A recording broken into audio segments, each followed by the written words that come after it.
Assalamualaikum warahmatullahi wabarakatuh. Yang terhormat kepada Bapak Rahadi Fahmi Ginanjar, SEMT, selaku dosen pengampu mata kuliah Ekonomi Regional 1.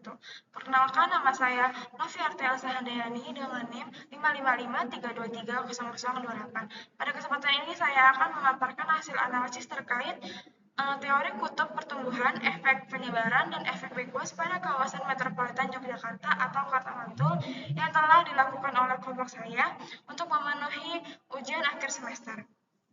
Selanjutnya di sini ada bab satu pendahuluan. Bab satu pendahuluan ada latar belakang perkembangan kota Yogyakarta sebagai pusat dari kawasan Kota Mantul menunjukkan bahwa meskipun pembentukan kawasan perkotaan Yogyakarta bertujuan untuk mengendalikan perluasan wilayah perkotaan, kenyataannya telah terjadi ekspansi dalam aktivitas perkotaan ke wilayah sekitarnya, khususnya ke bagian Sleman dan Bantul.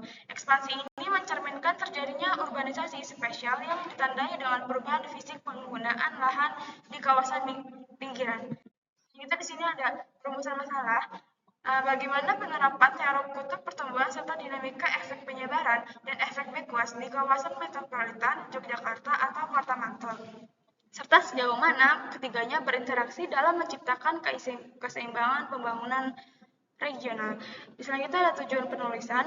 Penulisan ini bertujuan untuk menganalisis penerapan teori kutub pertumbuhan, efek penyebaran, dan efek backward, serta mengevaluasi interaksi ketiganya dalam pembangunan ekonomi kawasan Kartamantul. Selanjutnya ada bab 2, tinjauan pustaka. Di sini ada penerapan teori kutub pertumbuhan dalam konteks pengembangan ekonomi di kawasan metropolitan atau Yogyakarta, Kota Mantul. Penerapan teori kutub pertumbuhan di kawasan metropolitan Yogyakarta atau Kota Mantul menunjukkan bahwa Yogyakarta ini berperan sebagai pusat pertumbuhan yang mendorong penyebaran ekonomi ke wilayah sekitarnya. Faktor-faktornya seperti investasi PMDN dan PMA, pembangunan infrastruktur, peningkatan IPM, dan tenaga kerja terampil memperkuat posisi Yogyakarta sebagai motor pertumbuhan. Di sini ada efek penyebaran atau spread efek yang terjadi akibat perkembangan ekonomi di Yogyakarta terhadap wilayah sekitarnya di Kartamantul.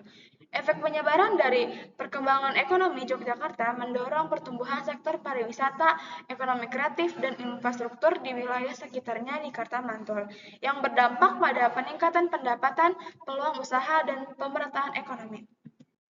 Di sini ada dampak efek backward yang terjadi akibat dominasi Yogyakarta sebagai pusat pertumbuhan ekonomi terhadap daerah-daerah lain di wilayah Kartamantul. Dominasi Yogyakarta memicu efek backward berupa penarikan sumber daya dari daerah sekitarnya yang memperlebar ketimpangan pembangunan di wilayah Kartamantul. Hal ini berdampak pada migrasi tenaga kerja dan penurunan akses layanan dasar di daerah pinggiran. Selanjutnya ada interaksi antara teori kutub pertumbuhan, efek penyebaran, dan efek backward di kawasan Kartamantul. Teori kutub pertumbuhan, efek backward, dan efek penyebaran dan efek backward di Kartamantul ini menunjukkan bahwa dominasi Yogyakarta bisa mendorong atau justru menghambat pembangunan daerah sekitarnya. Pemerataan ini dapat dicapai melalui infrastruktur terintegrasi, penguatan pusat pertumbuhan baru, peningkatan sumber daya manusia, dan insentif investasi. Selanjutnya ada karakteristik sektor basis dan sektor non-basis. Sektor basis ini berperan penting dalam mendorong pertumbuhan ekonomi karena mampu menghasilkan barang dan jasa untuk diekspor keluar wilayah, memberikan efek pengganda terhadap perekonomian lokal. Sebaliknya, sektor basis non-basis ini melayani pertumbuhan internal wilayah tanpa orientasi ekspor. Identifikasi sektor basis dapat dilakukan melalui analisis ELKI untuk mengukur keunggulan relatif suatu sektor dibandingkan wilayah yang lebih luas. Selanjutnya ada kontribusi pertumbuhan nasional, struktur industri, dan keunggulan kompetitif sektor-sektor ekonomi terhadap dinamika pertumbuhan wilayah Kartamantul berdasarkan analisis SIPSER. Pertumbuhan ekonomi wilayah Kartamantul lebih banyak dipengaruhi oleh pertumbuhan nasional dibanding kekuatan lokal. Struktur industrinya cukup mengikuti tren nasional, tetapi belum mampu menjadi penggerak utama ekonomi daerah. Keunggulan kompetitif beberapa sektor sudah mulai muncul, namun kontribusinya ini masih kecil. Oleh karena itu, perlu strategi untuk memperkuat sektor unggulan lokal dan meningkatkan kemandirian ekonomi wilayah. Selanjutnya di sini ada bab 3 metodologi. Penelitian ini menggunakan pendekatan kuantitatif dengan data panel PDRB ADHK dari Badan Pusat Statistik untuk wilayah Kota Yogyakarta, Kabupaten Sleman, dan Kabupaten Bantul. Analisis ini dilakukan menggunakan Microsoft Excel dengan metode ELKI untuk mengidentifikasi sektor basis dan shifter analisis untuk melihat kontribusi dan pertumbuhan sektor ekonomi secara regional. Di sini ada bab 4 ada analisis dan pembahasan. Di sini ada metode ELKI Kota Yogyakarta. Dapat dilihat dari tabel berikut. Selama periode 2020 hingga 2024, sektor pertambangan dan penggalian secara konsisten menunjukkan nilai ELKI-nya itu tertinggi, menjadikannya sebagai sektor basis utama di wilayah tersebut. Sebaliknya, sektor jasa keuangan dan asuransi mencatat nilai ELKI terendah setiap tahunnya, sehingga tergolong sebagai sektor non-basis.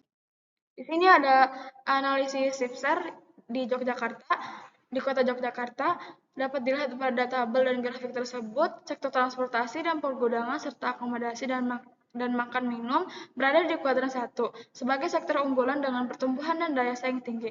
Sektor-sektor ini seperti konstruksi dan jasa keuangan masuk ke kuadran 2, tumbuh cepat namun kurang kompetitif. Kuadran 3 dihuni sektor seperti pertambangan dan real estate yang tumbuh lambat dan tidak kompetitif. Sedangkan sektor pertanian dan industri pengolahan berada di kuadran 4 dengan pertumbuhan tinggi namun daya saingnya masih rendah. Selanjutnya ada metode ELKI dari Kabupaten Sleman, dapat dilihat pada tabel berikut. Selama periode tahun 2020 sampai 2024, sektor pengadaan air, pengelolaan sampah, limbah, dan daur ulang secara konsisten menjadi sektor basis dengan nilai ELKI tertinggi, menunjukkan keunggulan relatif di wilayah tersebut. Sebaliknya, sektor jasa perusahaan terus berada pada posisi bukan sektor basis dengan nilai ELKI terendah di setiap tahunnya. Selanjutnya ada analisis shifter Kabupaten Sleman. Dapat dilihat pada tabel dan grafik tersebut. Sebagian besar sektor ekonomi berada pada kuadran 1 dan kuadran 4. Kuadran 1 ini mencerminkan sektor-sektor dengan pertumbuhan cepat dan daya saing tinggi, seperti pengadaan listrik dan gas, konstruksi, transportasi, akomodasi, informasi dan komunikasi, serta berbagai sektor jasa. Sementara itu, kuadran 4 berisi sektor-sektor yang tumbuh cepat namun memiliki daya saing rendah, seperti sektor pertanian, pertambangan, industri pengolahan, perdagangan, real estate, dan sektor-sektor pelayanan pabrik. Tidak terdapat sektor pada kuadran 2 dan 3 yang menandakan tidak ada sektor dengan pertumbuhan cepat namun daya saing rendah atau kuadran 2, maupun sektor dengan pertumbuhan dan daya saing yang sama-sama rendah atau kuadran 3. Di sini ada bab selanjutnya ada metode analisis ELKI di Kabupaten Bantul. Dapat dilihat pada tabel berikut. Selama periode 2020 hingga 2024, sektor jasa perusahaan secara konsisten menjadi sektor basis dengan nilai ELKI tertinggi setiap tahunnya. Sebaliknya, sektor dengan nilai ELKI terendah yang merupakan bukan sektor basis, didominasi oleh sektor pertanian, kehutanan, dan perikanan hingga tahun 2023. Kemudian bergeser ke sektor industri pengolahan pada tahun 2024. Di sini ada metode analisis shifter di Kabupaten Bantul. Dapat dilihat pada tabel dan grafik tersebut. Analisis kuadran membagi sektor ekonomi berdasarkan pertumbuhan dan daya saing. Kuadran 1 berisi sektor dengan pertumbuhan dan daya saing tinggi seperti konstruksi dan industri pengolahan. Kuadran 2 mencakup sektor yang tumbuh cepat namun daya saing rendah seperti transportasi. Kuadran 3 ini menunjukkan sektor dengan pertumbuhan dan daya saing rendah seperti pertanian. Kuadran 4 terdiri dari sektor tumbuh cepat tetapi daya saingnya lemah seperti perdagangan dan jasa pendidikan. Selanjutnya ada bab yang kelima, itu terakhir, yaitu kesimpulan.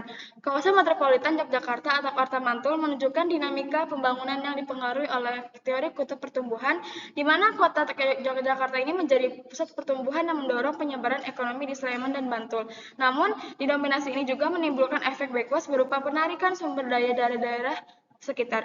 Analisis ELKI dan shifter ini menunjukkan bahwa sektor basis dan unggulan berbeda di tiap wilayah, serta pertumbuhan ekonomi lebih dipengaruhi oleh faktor nasional dibanding kekuatan lokal. Untuk mengurangi ketimpangan dan mendorong kemandirian daerah, diperlukan strategi pembangunan terintegrasi melalui penguatan sektor unggulan, peningkatan sumber daya manusia, dan insentif investasi. Nah, kontribusi saya dalam karya tulis ilmiah ini dengan membuat research jurnal yang sesuai dengan topik yang dikaji dan membuat analisis PDRB, ELKI, shifter pada wilayah Kabupaten Sleman. Dan saya juga menilai teman-teman saya itu sudah bekerja dengan baik dan kompak sehingga proses penyusunan karya tulis ilmiah ini berjalan dengan lancar. Cukup sekian yang dapat saya sampaikan. Kurang lebihnya mohon maaf. Wassalamualaikum warahmatullahi wabarakatuh.